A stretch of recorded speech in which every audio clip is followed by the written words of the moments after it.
안녕하세요. 자, 우리 조문 정리 못 끝냈죠? 조문 정리 좀 봐야 된대. 우리가 해지까지 봤나요? 네, 매매할 차례죠, 그죠? 27페이지 563조입니다. 563조는 매매의인데 은근히 중요하죠. 일단 매매는 당사자 일방이 재산권을 이렇게 되어 있죠. 매매 객체는 물건이 아니라 재산권이라는 거 잊지 마셔야 되고, 그 다음에 가장 중요한 것이 상대방이 이전할 것을 약정하고죠. 낙성계약입니다. 따라서 실제로 재산권을 이전해야 성립하는 것이 아니라 이전하기로 뭐만 하면요, 약정만 하면 성립하죠. 상대방이 그 대금을, 또 세 번째 주의할 점은 재산권의 대가는 반드시 금전이어야 돼요.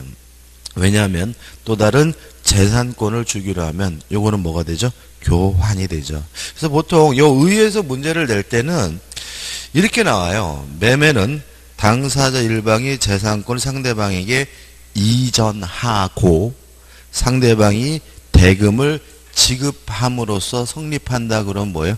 X다. 왜냐하면 요물계약이 아니라 낙성계약이기 때문에 실제로 재산권을 이전해야 성립하는 것이 아니라 이전하기로 뭐만 하면요, 약정만 하면 성립하는 거고요. 실제로 대금을 지급해야 성립하는 것이 아니라 대금을 지급하기로 약정만 하면 성립한다는 거 잊지 마시기 바랍니다. 564조는 매매 일방 예약이죠.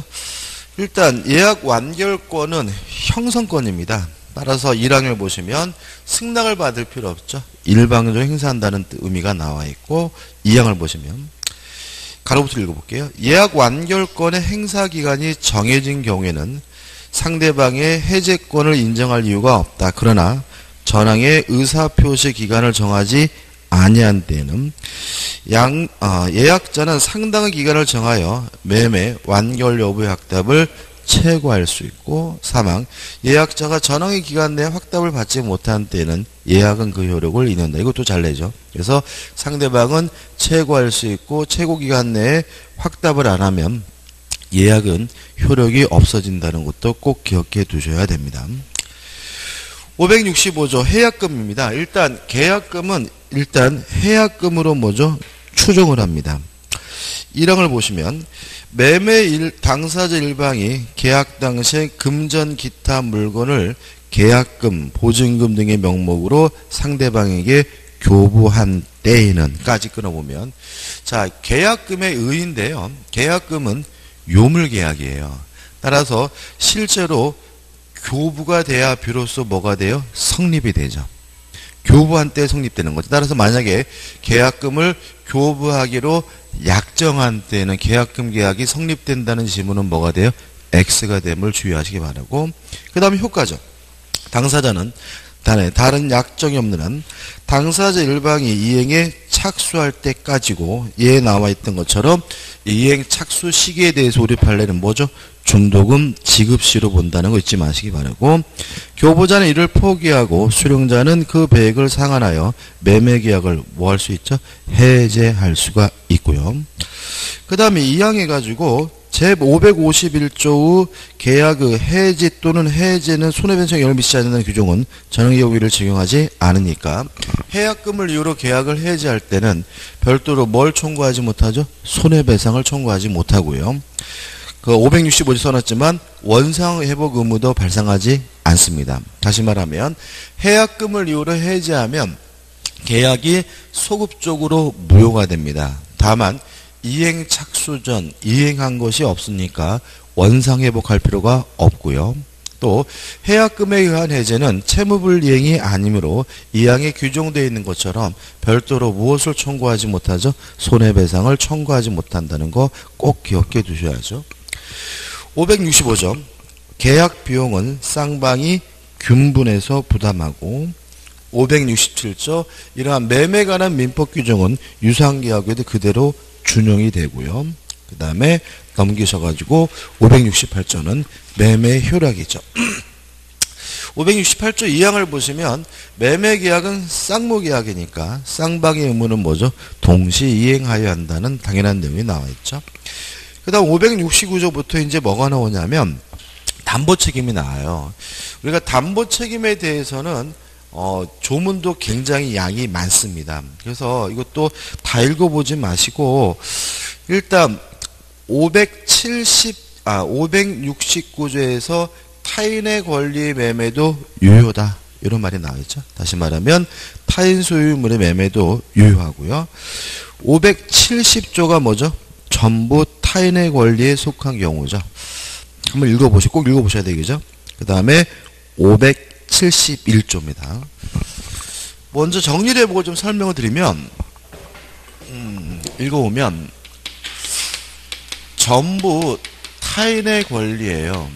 우리가 알고 있는 것은 매수인이 악이라 하더라도 계약을 뭐 할 수 있죠? 해제할 수 있다. 이게 굉장히 중요한데 문제는 추가할 것은 전부 타인의 권리인 경우에 선의의 매도인도 계약을 해제하는 것이 가능하다는 거 좀 기억해 두시면 좋겠어요. 제가 제 땅인 줄 알고 팔았어요. 근데 저는 나중에 보니까 제 땅이 아니었어요. 남의 땅인지 몰랐다는 거죠. 이럴 경우에는 매도인도 계약을 스스로 뭐 할 수 있어요? 해제할 수가 있는데 만약에 매수인이 선이라면 이때는 손해를 배상해야 매도인이 계약을 해제할 수가 있고요. 매수인이 악이라면 이때는 손해배상할 필요가 없이 계약을 해제할 수 있다는 거 좀 기억해 두셨으면 좋겠어요. 다시 말씀드리면 전부 타인의 권리인 경우에 선의의 매도인도 계약을 뭐 할 수 있죠? 해제할 수 있다. 다만 매수인이 만약에 선이라면 뭘 해줘야 돼요? 손해배상을 해줘야 되고요. 매수인이 악이면 뭐 해줄 필요 없죠? 손해배상해 줄 필요가 없다. 꼭 기억해 두시고 법조문 읽어보면 자 571조 1항입니다. 매도인이 계약 당시에 매매 목적이 된 권리가 자기에게 속하지 아니함을 알지 못한 경우에 그 권리를 취득하여 매수인에게 이전할 수 없는 때에는 매도인은 손해를 배상하고 계약을 뭐 할 수 있죠? 해제할 수가 있습니다. 이항 전항의 경우에 매수인이 계약 당시 그 권리가 매도인에게 속하지 아니함을 안 때, 즉 매수인이 뭐죠? 악인 때는 매도인은 매수인에 대하여 손해배상하지 않고서 그 권리를 이전할 수 없음을 통지하고 계약을 뭐 할 수 있죠? 해제할 수가 있습니다. 다시 말하면 매수인이 악이면 뭐 할 필요 없죠? 손해배상할 필요 없다는 거 꼭 기억해 두시기 바랍니다. 그 다음 572조는 일부가 타인에 속한 경우니까 꼼꼼히 좀 보셨으면 좋겠고 그 다음에 574조 수량부족 일부 멸실이죠. 한번 읽어보시고 그 다음에 575조가 나와요. 이거 좀 봐야 되는데 일단 법제문의 타이틀은 제한 물권이 있는 경우 선임 매수인에 대한 매도인의 담보 책임 이렇게 되어 있는데 내용을 보시면 1항 매매 목적물이 지상권, 지역권, 전세권까지는 좀 이해가 되는데 갑자기 또 뭐가 나오죠? 질권 또는 유치권이 나오죠. 그럼 여기서 우리가 뭘 할 수 있냐면 요것들의 공통점이 뭐예요? 이런 것들이 있으면 매수인이 소유권을 취득하더라도 매매 목적물을 사용할 수 없고 수익할 수 없다는 거죠. 이 항을 볼까요? 이 항 전항의 규정은 매매 목적이 된 부동산을 위하여 존재할 지역권이 없거나 있어야 될 지역권이 없으면 그 땅 못 쓰겠죠. 또는 그 부동산에 등기된 임대차 계약이 있는 경우 대항력이 있는 임차인이 있으면 매수인이 그 부동산을 뭐하지 못해요? 사용 수익할 수가 없겠죠. 그래서 요 575조는 결국은 뭐냐면 매수인이 사가지고 소유권을 취득하긴 했는데 매수인이 뭐하지 못하게 됐어요? 사용 수익하지 못하게 된 경우를 말하고요. 내용은 선인 경우에만 계약을 해지할 수 있고 선인 경우에만 뭘 청구할 수 있죠? 손해배상을 청구할 수가 있는 거죠. 그다음 또 하나 주의할 게 있어요. 다시 1항을 보시면 매매 목적물이 지상권, 지역권, 전세권이 있죠. 그죠? 그 다음에 이제 576조를 보시면 1항 해가지고 매매 목적이 된 부동산에 설정된 저당권 또는 전세권, 또 전세권이 또 나오죠. 이게 뭔가요? 이런 의미가 됩니다. 자, 갑이라는 사람이 A라는 건물을 가지고 있는데 을이 만나가지고 매매 계약을 했어요. 근데 나중에 보니까 A 건물에 병이라는 사람이 뭘 가지고 있어요? 전세권을 가지고 있더란 말이죠. 그러면 매수인은 그 건물을 사용할 수가 없죠. 그 매수인은 이 건물을 수익할 수 없죠. 이런 경우에는 몇 조로 가게 되냐면 575조로 가는 거예요. 이때는 선인 경우에만 계약을 해지할 수 있고 선인 경우에만 뭘 청구할 수 있죠? 손해배상을 청구할 수가 있는 거죠. 근데 만약에 그 문제가 아니라 전세권자가 전세금을 못 받았다는 이유로 경매를 하게 되면 이 매수인은 취득한 소유권을 박탈당하겠죠. 그죠? 그러면 이제 어디로 가는 거죠? 576조로 온다는 거죠. 이해되시나요? 자, 단순히 전세권이 설정되어 있다는 이유로 사용 수익하지 못하는 것은 뭐가 되죠? 575조. 제한물권에 의한 제한이 되고요. 전세권자가 전세금을 받지 못했다는 이유로 경매를 하게 되면 이게 뭐가 돼요? 576조 저당권 전세권에 의한 제한이 되는 거예요. 내용은 뭐죠? 다르게 되는 거죠. 좀 주의하시고요. 그럼 여기서 지금 한 가지 생각할 게 나오게 돼요. 자, 갑이 소유하고 있는 A 건물에 대해서 을이 만나가지고 매매 계약을 했어요. 근데 이 A 건물에 병 앞으로 저당권이 설정되어 있는 상태였어요. 이런 상태라면 을은 갑에게 담보 책임 물을 수가 없어요. 왜냐하면 저당권이 설정되어 있다 하더라도 을이 사용 수익하는 데는 아무 지장이 없죠. 그러니까 뭐가요? 575조가 될 수는 없는 거예요. 그죠? 또 저당권이 설정됐다 그래서 을이 소유권을 아직 박탈당한 것은 아닌 거죠. 그러니까 뭐도 안 돼요? 576조 되지도 않은 겁니다. 그래서 이런 점이 나오게 되는 거죠. 저당권이 설정되어 있다는 이유만으로도 담보 책임을 물을 수 있다고 그러면 뭐예요? X다. 저당권이 설정된 경우에는 담보 책임을 물을 수 없고요. 저당권자가 돈을 못 받았다는 이유로 뭘 내세요? 경매를 하는 바람에 을이 소유권을 취득할 수 없거나 박탈당한 경우에만 뭘 물을 수 있죠? 담보 책임을 물을 수 있다는 거 꼭 기억해 두시기 바랍니다. 왠지 물건을 구입했는데 그 물건에 저당권이 설정되어 있으면 당연히 담보 책임 물을 수 있을 것처럼 느껴질 수가 있기 때문에 그런 거예요. 그죠?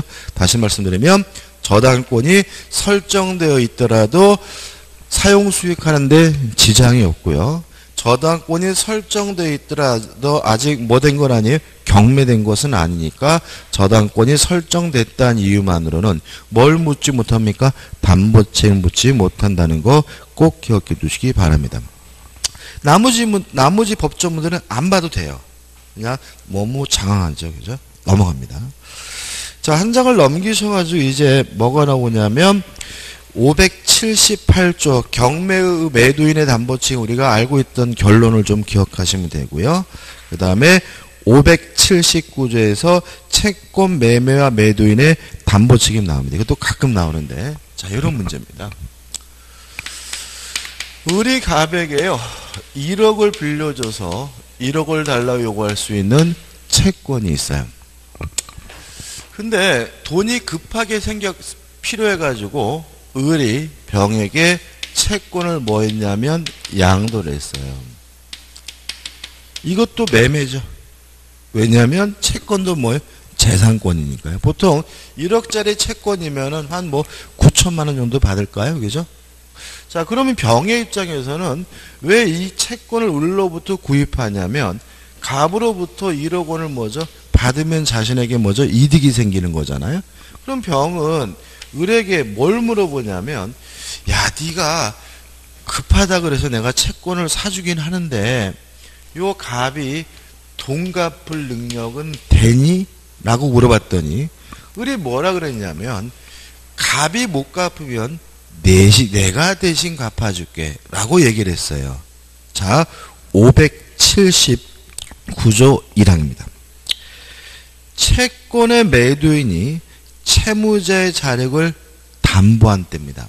여기서 채무자의 자력을 담보한다는 말은 뭐냐면, 채무자가 못 갚으면 뭐죠? 내가 대신 갚아줄게. 이렇게 약속한 경우를 말하고요. 그럼 언제 자력을 담보한 것이냐? 매매 계약 당시에 담보한 것으로 뭐죠? 추정합니다.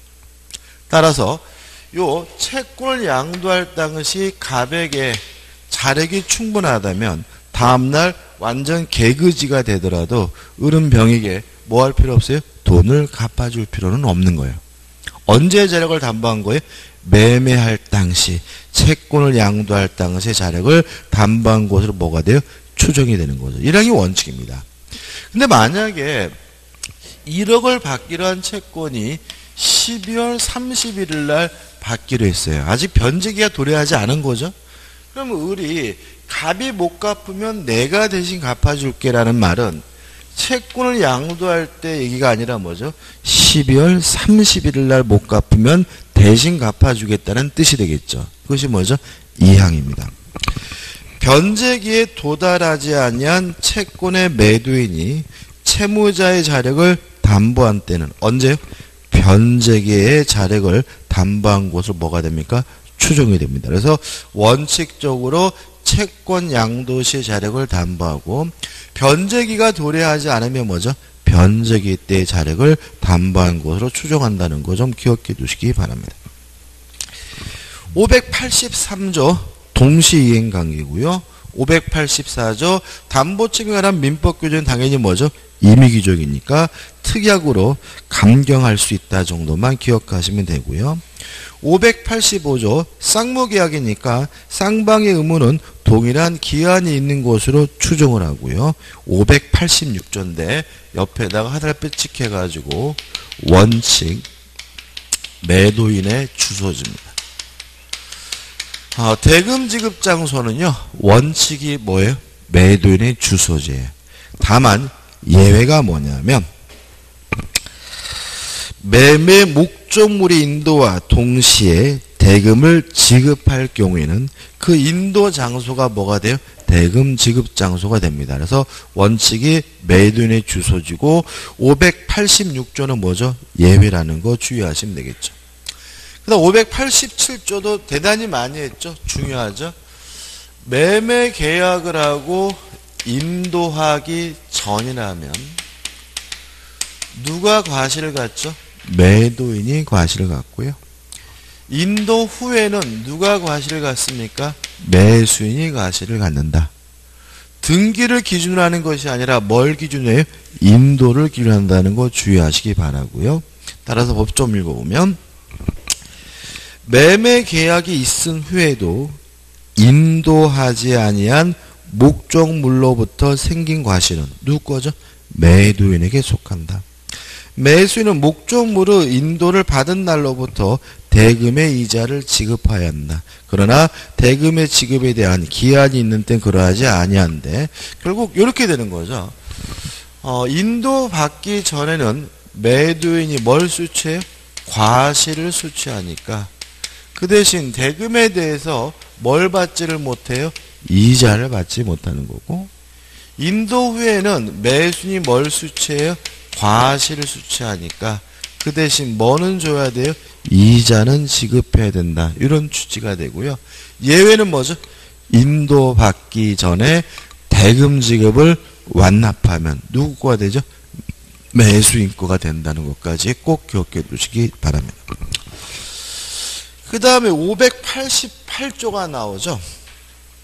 588조, 589조인데 자, 대금을 지급해야 되는데 누가 권리를 주장하는 자가 있어요. 그러면 그 권리를 주장하는 범위 내에서는 매수인은 대금 지급을 거절할 수가 있고요. 이러한 대금 지급 거절에 대해서 매도인은 담보를 제공하고 대금 지급을 청구하거나 아니면 법원에다가 공탁해 줄 것을 뭐 할 수 있죠? 요구할 수 있습니다. 읽어볼게요. 매도인이 이행의 제공을 하였더라도 매매 목적물에 대하여 권리를 주장하는 자가 있는 경우에 매수인이 매수한 권리나 권리의 전부나 일부를 이를 염려가 있는 때에는 매수인은 그 위험의 한도에서 대금의 전부나 일부의 지급을 거절할 수 있다. 그러나 매도인이 상당한 담보를 제공한 때는 거절권 행사할 수가 없다는 말은 이때는 상당한 담보를 제공하고 대금 지급을 뭐 할 수 있어요? 청구할 수 있다는 얘기고요. 589조.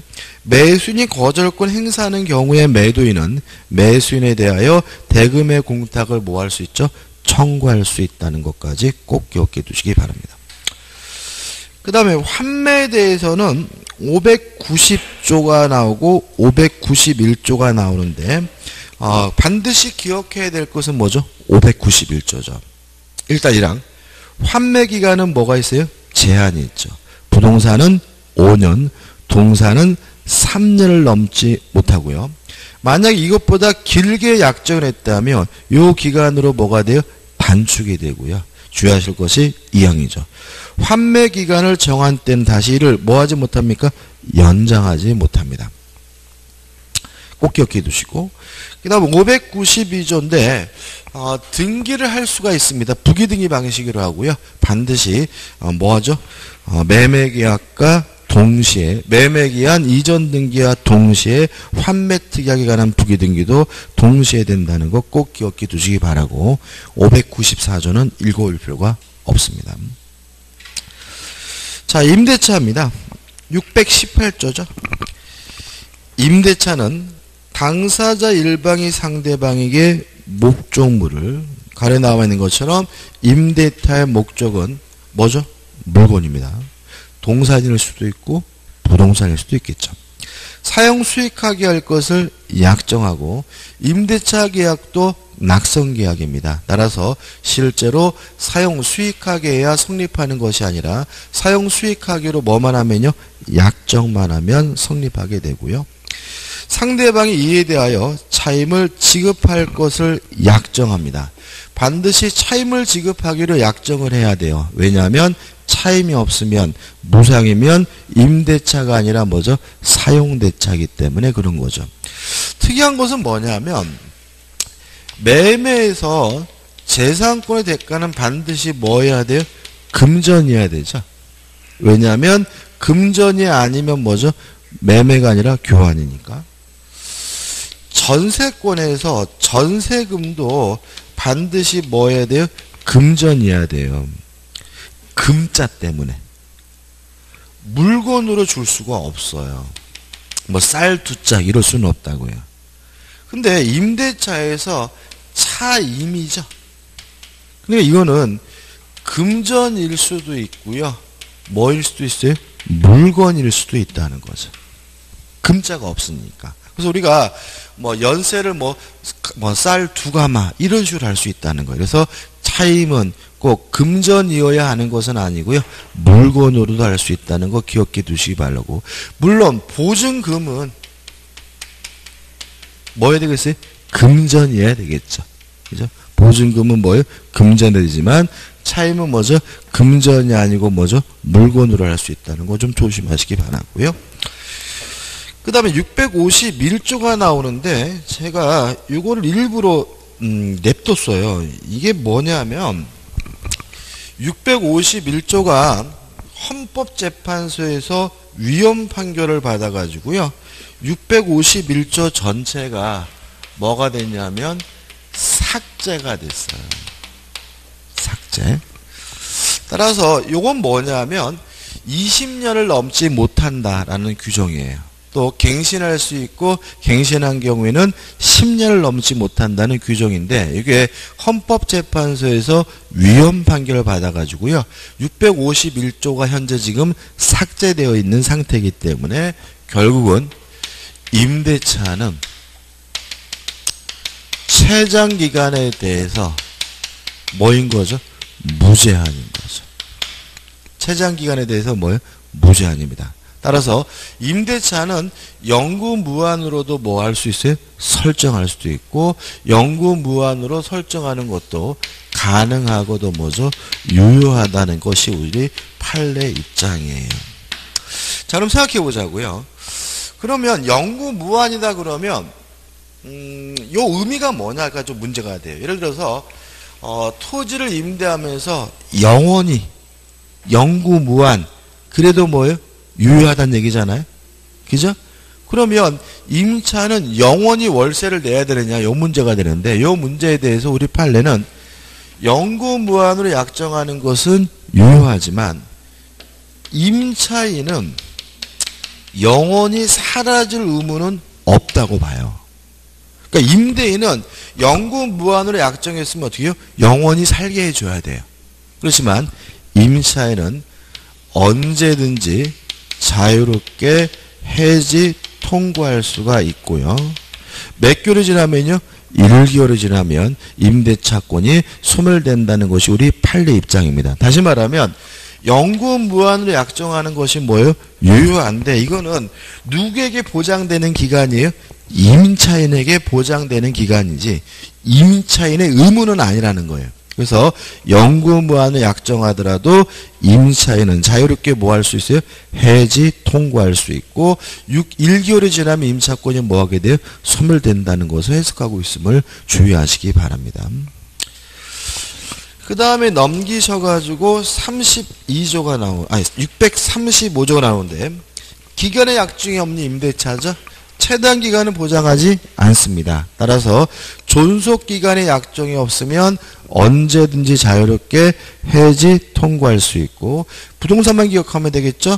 임대인이 해지 통고를 하면 6개월, 임차 해지 통고를 하면 몇 개월이요? 1개월을 지나면 임차권이 뭐가 돼요? 소멸이 되는데 주요할 점이 뭐죠? 636조예요. 읽어보면 임대차 기간의 약정이 있는 경우에도 당사자 일방 또는 쌍방이 그 기간 내에 해지할 권리를 보류한 때는 전조 규정을 준용한다 이렇게 나와 있죠. 자, 이런 얘기입니다. 이건 주택 임대차도 마찬가지인 건데 자, 아파트를 임대하면서 계약 기간을 2년으로 했어요.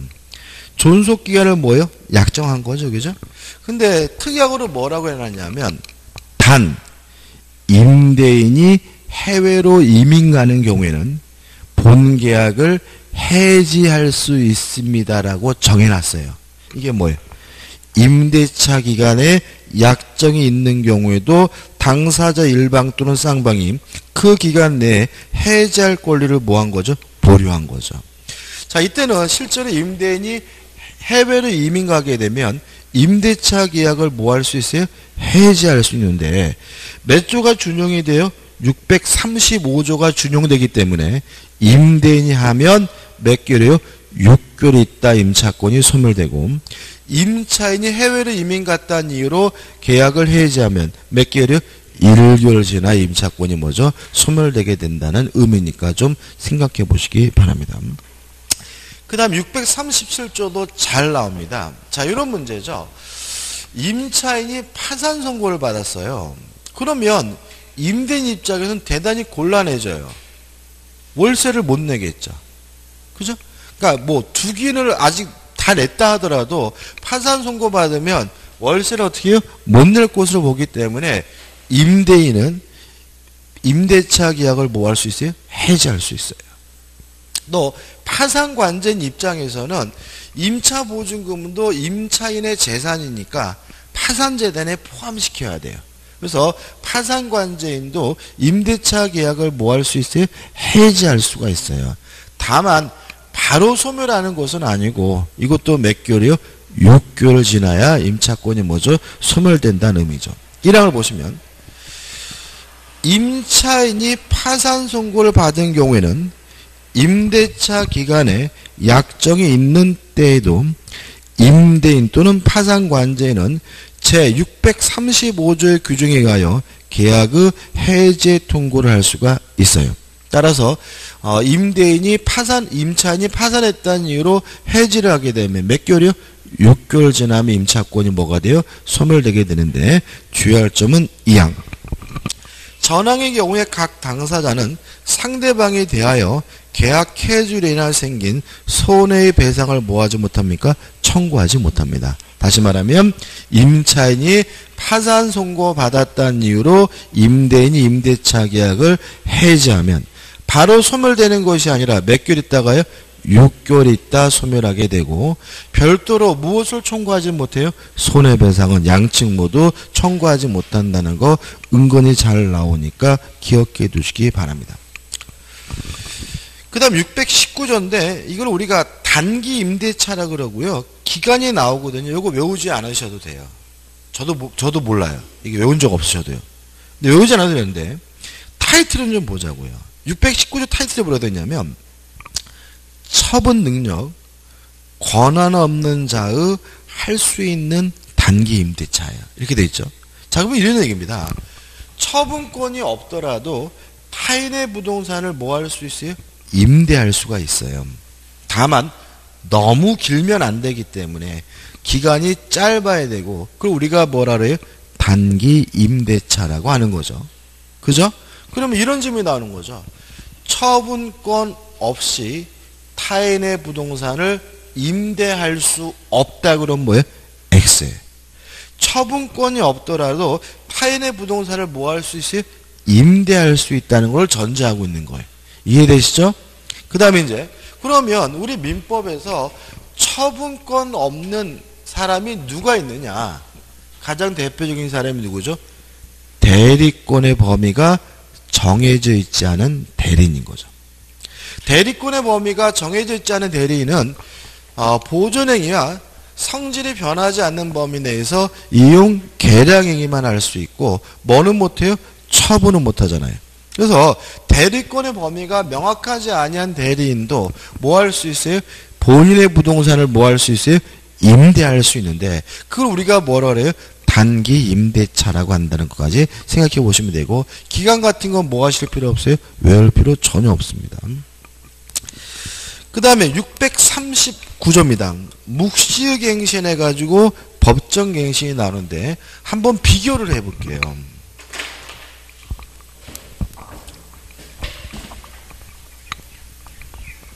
요것만 비교할 건데 전세권에 있어서 법정갱신이죠. 요건은 어떻게 되냐면 만료 전 6월부터 1월 사이에 별말 없었으면 특별한 의사표시가 없었으면 자동으로 뭐가 돼요? 갱신이 되죠. 전세권에 있어서 법정갱신의 특징은 전세권자의 요건과 전세권 설정자의 요건이 같아요. 다시 말하면 전세권자도 법정갱신을 막으려면 언제 나가겠다고 해야 돼요? 만료 전 6월부터 1월 사이에 나가겠다고 하면 되고 또 전세권 설정자도 언제 나가라고 하면 돼요? 만료 전 6월부터 1월 사이에 나가라고 해야 돼요. 그 다음에 주택임대차죠. 주택임대차의 법정갱신은 만료 전이라는 점은 같은데 임대인과 임차인의 요건이 달라요. 임대인은 만료 전 6월부터 1월 사이에 특별한 말을 안 했어야 돼요.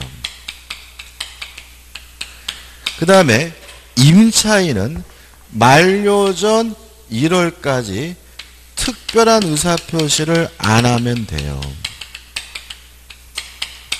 이게 무슨 말이냐면 이런 얘기죠. 자, 임대인은 법정갱신을 안 되게 하려면 만료 전 6월부터 1월 사이 임차인에게 뭐죠? 나가라고 해야 돼요. 근데 임차인은 법정갱신이 안 되게 하려면 언제까지만 나가겠다고 하면 돼요? 만료 전 1월까지만 나가겠다고 하면 돼요. 차이점 있죠? 그래서 예를 들어서 만약에 임대차 계약을 하면서 임대인이 법정갱신 안 할 거다라는 건 의미가 없는 거예요. 왜요? 임대인은 만료 전 6월부터 1월 사이에만 나가라고 해야 되니까, 그죠? 근데 임차인이 법정갱신 안 하겠다는 건 뭐예요? 의미가 있는 거예요. 왜? 임차인은 언제까지 말하면 돼요? 만료 전 1월까지만 나가겠다고 하면 돼요. 차이점 아시겠어요? 그죠? 다르니까 좀 조심하시기 바라고, 좀 차이가 있어요. 그 다음에 이제 민법상 임대차는 두 가지가 완전 달라요. 만료 후입니다. 만료 후 상당한 기간.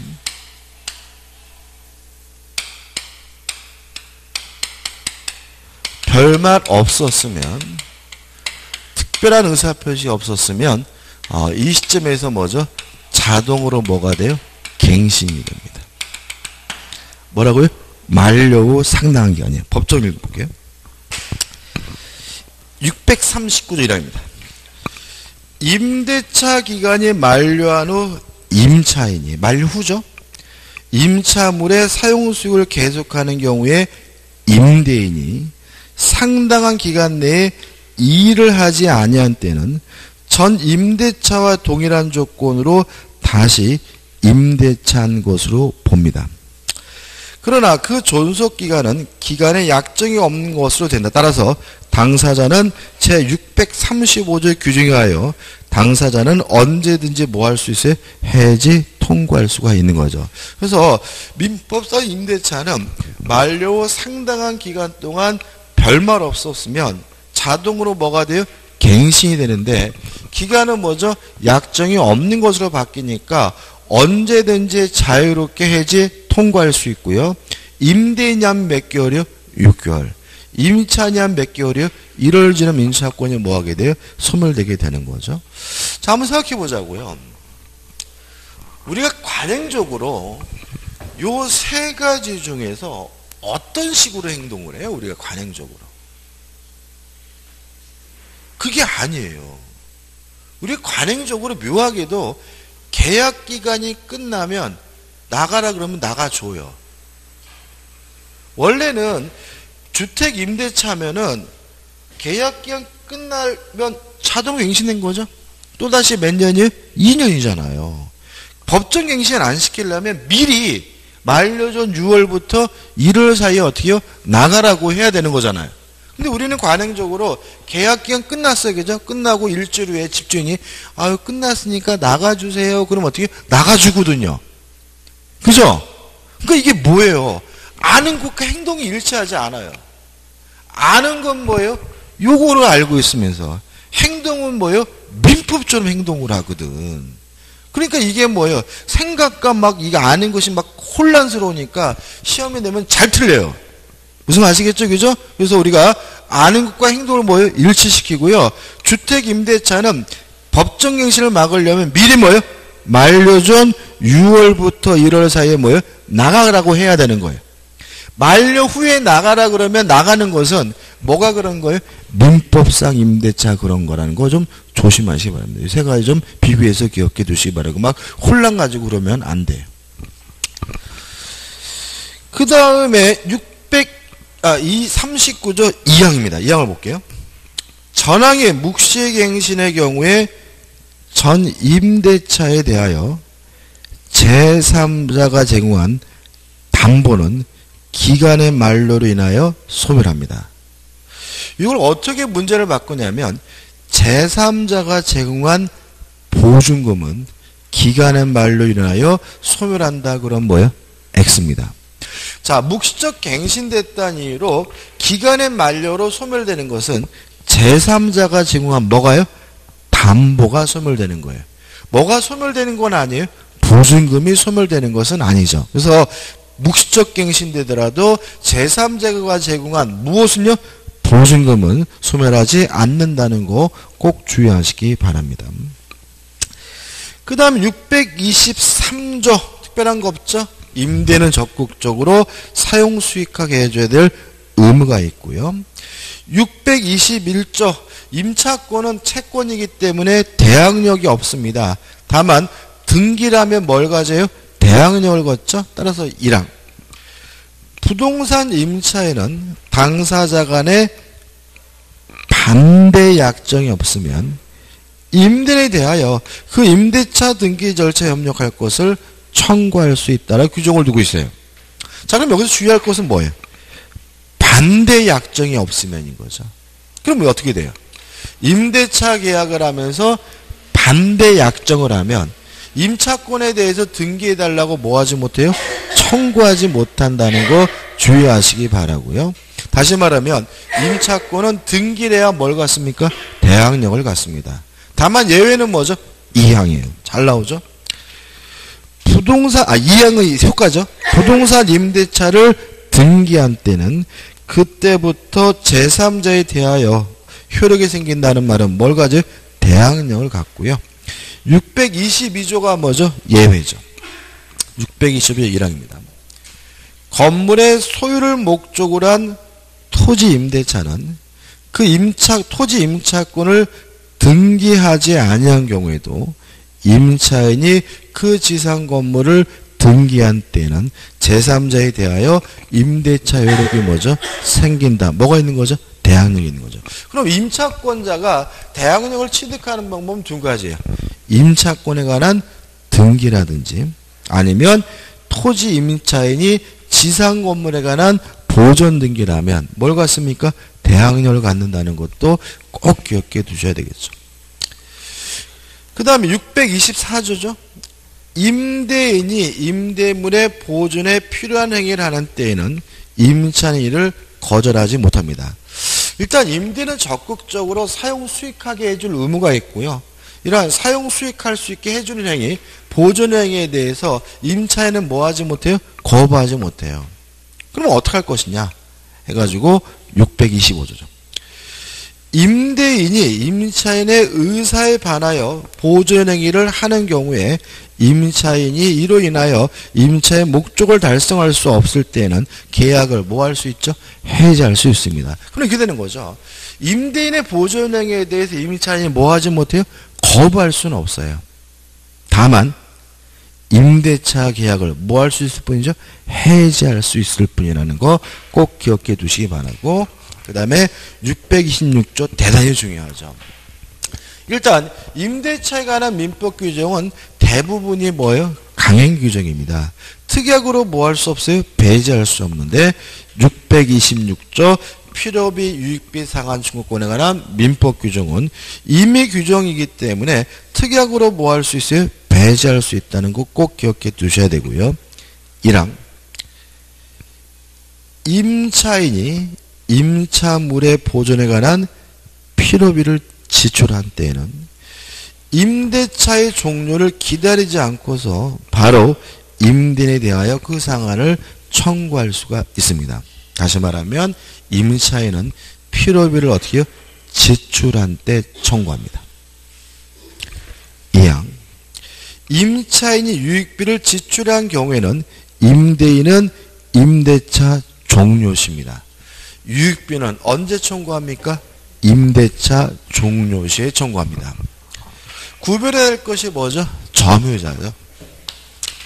점유자도 필요비 유익비 상한을 청구할 수 있는데 점유자는 언제 청구하냐면 반환 시에 청구합니다. 요 세 가지를 섞어놓으면 아주 헷갈려요. 그래서 필요비는 뭐예요? 지출한 때. 임차인은 유익비를 언제요? 임대차 종료 시. 점유자는 필요비 유익비를 언제 청구합니까? 반환 시에 청구한다는 거 꼭 세 가지 꼭 기억해 두시기 바라고요. 그 다음에 627조 당연한 얘기니까 한번 읽어보시기 바라고, 628조도 당연한 얘기고, 633조인데요. 옆에다가 화살표 해가지고 후불이 원칙. 차임은 뭐가 원칙이에요? 후불이 원칙입니다. 그래서 월세면 월말, 주세면 뭐죠? 주말, 수확물을 주기로 했으면 뭐예요? 수확 후에. 그래서 차임은 뭐죠? 후불이 원칙이고, 원칙이라는 말은 뭐예요? 선불로 하는 것도, 특약을 하는 것도 가능하다는 거 기억해 두시면 되겠죠. 634조 중요하진 않지만 가끔 나오기 때문에 낯설 것 같아서 읽어볼게요. 임차물이 수리를 요하거나 임차물에 대하여 권리를 주장하는 자가 있는 때에는 임차인은 지체 없이 임대인에게 이를 통지하여야 합니다. 그러나 임대인이 이를 이미 안 때는 물론 뭐죠? 통지할 필요가 없고요. 640조 이계 차임을 지급하지 않으면 임대인은 임대차 계약을 뭐 할 수 있죠? 해지할 수가 있습니다. 그 다음에 넘기셔가지고 641조는 큰 의미 없고 그 다음에 642조입니다. 읽어볼게요.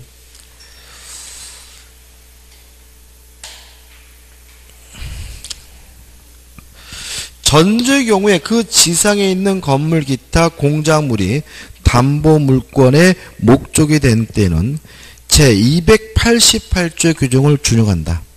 따라서 담보권자에게 통지한 후 상당한 기간이 경과한 때 해지 효력이 뭐죠?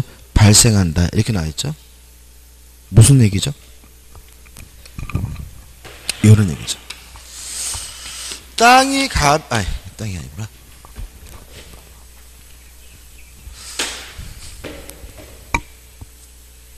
이렇게 할게요.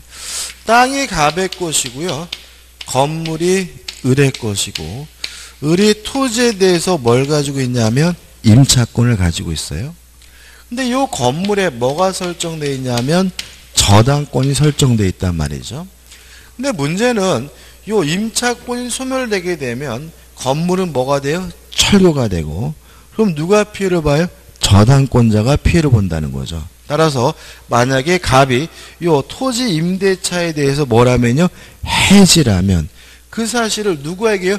저당권자에게 뭘 해줘야 돼요? 통지를 해줘야 된다는 거죠. 저당권자에게 통지한 후에 상당한 기간이 경과해야 비로소 해제 효과가 발생하고요. 통지한 후에 상당한 기간이 경과해야 을이 가지고 있던 임차권이 비로소 뭐가 돼요? 소멸되게 된다는 의미니까 좀 생각해 보시기 바랍니다. 그 다음에 646조 임차인의 부속물 매수 청구권, 643조 임차인의 갱신 청구권과 지상물 매수 청구권인데 다 아시지만 그래도 읽어봐야 돼요. 자, 먼저 646조입니다. 건물 기타 공작물의 임차인이 그러면 부속물 매수 청구권은 누가 하는 거예요? 건물 기타 공작물의 임차인이 하는 거죠. 643조 건물 기타 공작물의 소유 또는 식목 체험 목적을 목적으로 한 토지 임대차입니다. 그러면 갱신 청구권과 지상물 매수 청구권은 누가 행사하는 거예요? 토지 임대차, 토지 임차인이 하는 거예요. 다시 말하면 부속물 매수 청구권은 건물 등의 임차인이 하는 거고 갱신 청구권과 지상물 매수 청구권 누가 해요? 토지 임차인이 하게 된다는 거 꼭 잊지 마시기 바라고요. 다시 646조로 가셔서 건물 기타 공작물의 임차인이 그 사용 후 편익을 위하여 임대인의 동의를 얻어 이에 부속한 물건이 있는 때에는 임대차 언제죠? 종료 시에 임대인에 대하여 그 부속물의 매수를 청구할 수 있고 이양 임대인으로부터 매수한 부속물에 대하여서도 어떻게 해요? 전환과 같다는 말은 결국은 갑자기 이렇게 비행기가 낮게 날죠. 요새는 아주 시국의 하수상에서 비행기가 막 날아다니면 막 걱정되기도 하고 막 저는 딴소리 할 시간이 없죠. 딴소리 할 시간이 없죠. 자, 다시 한 번요. 자, 건물 등의 임차인이 부속물 매수 청구권이 인정이 되는데 요건이 필요합니다.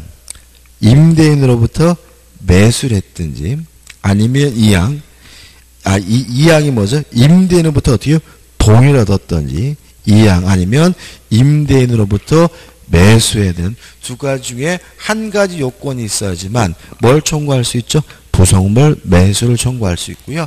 법조문에는 규정이 없지만 당연히 무엇을 전제하고 있습니까? 부합되지 않았다는 것을 전제하고 있는 거죠.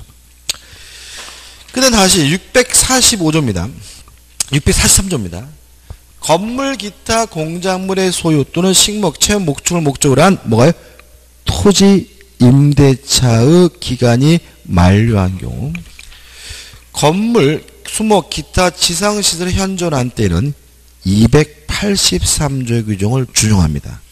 283조가 뭐냐면 지상권자의 갱신청구권과 뭐죠?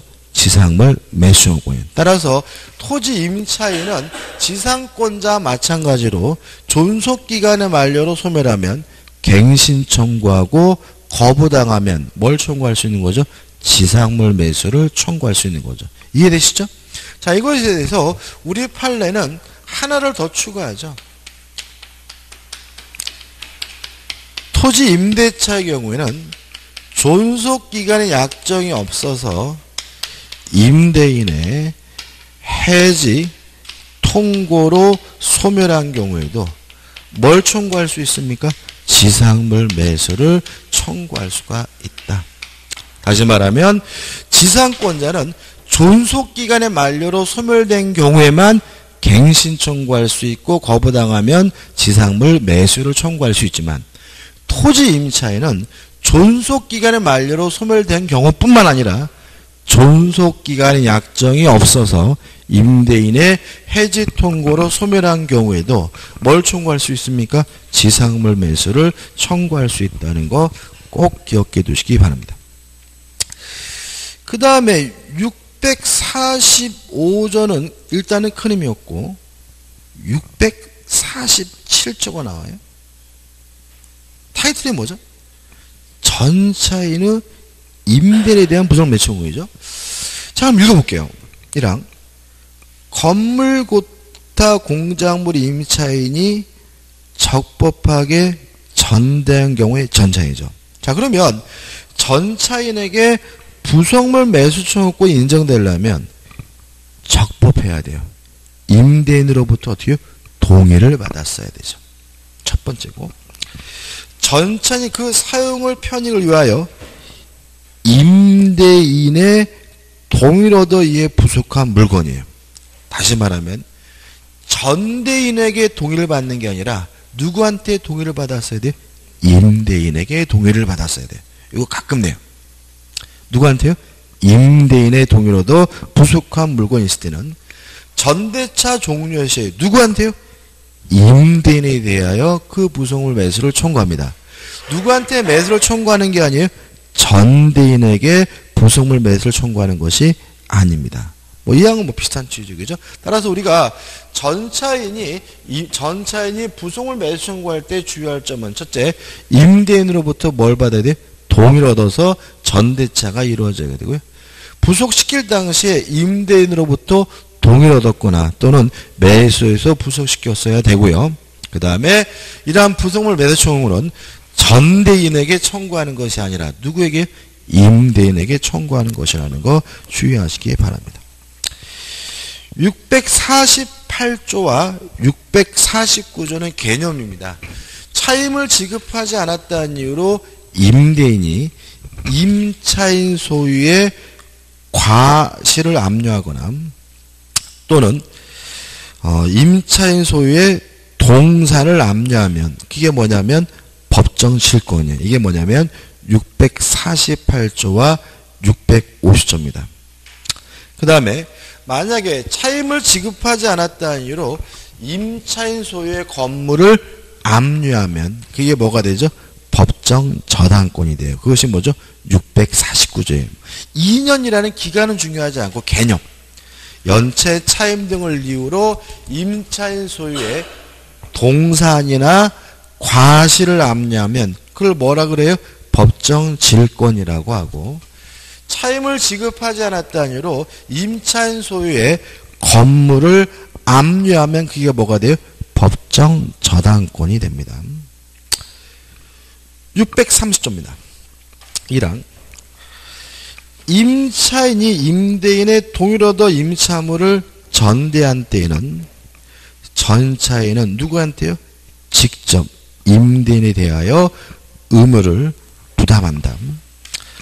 이 경우에 전차인은 전대인에 대한 차임 지급으로서 임대인에게 뭐 하지 못합니까? 대항하지 못합니다. 이것도 우리 설명 많이 들었고 중요하고요. 이 항은 큰 의미가 없죠. 그 다음에 631조 큰 의미 없고 632조입니다.